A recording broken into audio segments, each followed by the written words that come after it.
आज की वीडियो में हम लोग पढ़ने वाले हैं version and header length. Version और हेडर लेंथ IPv4 एड्रेसिंग में क्या होता है, चलिए हम लोग इसको पढ़ते हैं। तो पहले डिस्कस करते हैं वर्जन क्या होता है। Version is a 4-bit field that indicate the IP version used.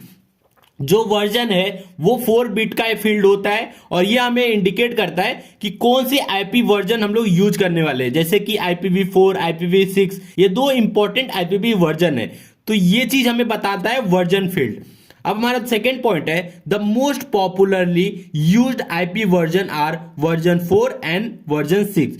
जो सबसे ज्यादा पॉपुलर वर्जन है वो है IPv4 एंड IPv6। देखिए IPv1, IPv2, IPv3, IPv5 ये सब वर्जन आए, लेकिन इसमें कुछ कमियां थी जिसको हम लोग इंप्लीमेंट नहीं कर पाए, इसलिए IPv4, IPv6 इंप्लीमेंट कर सकते हैं, इसलिए ये पॉपुलर है। अब हमारा थर्ड पॉइंट है only IPv4 uses the above header. ये जो हम लोग वर्जन यूज कर रहे हैं ये वर्जन हम लोग IPv4 एड्रेसिंग के लिए यूज कर रहे हैं, इसलिए IPv4 एड्रेस में हम लोग वर्जन यूज कर रहे हैं, मतलब इस चैप्टर में। So this field always contain the decimal value 4। तो जब हम लोग IPv4 यूज कर रहे हैं तो इसका डेसिमल वैल्यू क्या होगा, मतलब IP वर्जन फील्ड में हमारा जो डेसिमल वैल्यू 4 रहेगा। अब देखिए वर्जन तो हमने डिस्कस कर लिया, अब हम लोग बात करते हैं हेडर लेंथ की। तो हेडर लेंथ क्या होता है, अब देखिए जो हमारे हेडर का पूरा साइज रहेगा, ठीक है, जीरो, जैसे कि मैंने पहले ही बताया था 20 से 60 बाइट के बीच में होता है, तो ये चीज बताने का काम कौन करता है, हेडर लेंथ बताता है। तो अब ये देखिए header length is a 4-bit field that contains the length of the IP header. तो ये हेडर लेंथ का जो फील्ड है वो 4 बिट का ही है और यह हमें बताएगा कि हमारे IP हेडर का लेंथ क्या है। अब हमारा सेकेंड पॉइंट है it helps on knowing from where the actual data begins. ये हमें बताता है, ये हेल्प करता है कि हमारा डेटा कहां से स्टार्ट हुआ है। थर्ड पॉइंट है हमारा the length of the IP header always lies in the range 20 byte से 60 बाइट। ये क्या बोल रहा है, जो हमारा IP हेडर का लेंथ होगा वो 20 बाइट से लेके 60 बाइट के बीच में ही होगा। ये चीज हमने डिस्कस भी किया था, अभी ये चीज देख भी लीजिए।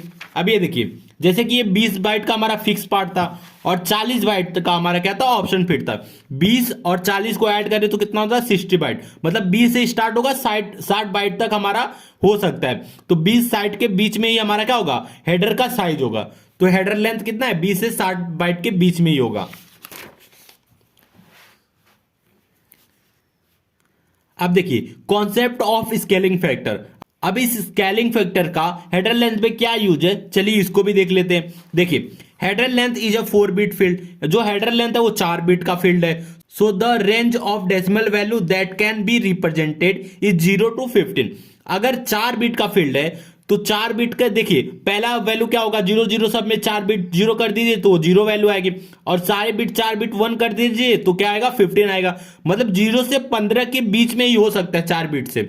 But the range of the header length 20 से 60, जो हमारा हेडर लेंथ का साइज है वो क्या है, 20 से 60 बाइट के बीच में। तो हम लोग कैसे एडजस्ट करेंगे, तो देखिए 0 से 15 है और हम लोग को जो हमारा हेडर्स का साइज हो सकता है वो 20 से 60 हो सकता है। तो इस चीज को इस चीज को एडजस्ट करते हैं हम लोग स्केलिंग फैक्टर से। So the represent the header length we use the scaling factor of 4। तो स्केलिंग फैक्टर 4 का यूज करते हैं। In general header length equal to header length field value into 4 byte. अगर हम लोग को हेडर लेंथ कैलकुलेट करना है तो हम लोग क्या करेंगे, हेडर लेंथ का जो भी फील्ड है उसमें मल्टीप्लाई करेंगे 4 बाइट का, तो हमें हेडर लेंथ मिल जाएगा। अब देखिए ये चीज थोड़ा सा कंफ्यूजिंग था, तो चलिए हम लोग इसको एग्जांपल से सॉल्व करते हैं, जिससे जो आपके अंदर जो भी डाउट रहेंगे वो सारे क्लियर हो जाएंगे। ये देखिए हमारा जो 4 बिट का हेडर लेंथ है, तो 4 बिट के हेडर लेंथ से हम लोग मैक्सिमम नंबर कितना बना सकते हैं, 1111, और इसको हम लोग डेसिमल वैल्यू में कन्वर्ट करें तो कितना आता है, 15 आता है। लेकिन मैक्सिमम हेडर साइज कितना हो सकता है, 60 बाइट हो सकता है। अब ये 60 बाइट को 15 में हम लोग को कन्वर्ट करना है, तो कैसे करेंगे, किससे डिवाइड करें कि हमारा 15 आ जाएगा, तो हम लोग स्केलिंग फैक्टर इसी को बोलते हैं। तो हमारा स्केलिंग फैक्टर क्या हो जाएगा, 4। अब अगर हम लोग स्केलिंग फैक्टर 4 से हम लोग डिवाइड करेंगे 60 को तो हमारा 15 वैल्यू आ जाएगा। तो अब देखिए अगर हेडर की साइज आपको दिया है 20 बाइट, तो 20 बाइट दिया है तो, लेकिन हेडर लेंथ फील्ड में 20 बाइट की जगह ही नहीं है क्योंकि 0 से 15 ही है, तो हम लोग क्या करेंगे, 4 से डिवाइड करेंगे तो क्या आएगा वैल्यू, 5 आएगा। तो 5 हम लोग क्या करते हैं, 4 बिट से लिख सकते हैं 0101, लिख दिए। अब सेम इसी तरह 40 बाइट है, 40 बाइट को अगर 4 से डिवाइड करेंगे तो क्या आएगा 10 आएगा। तो 10 को हम लोग लिख सकते हैं 1010, ठीक है।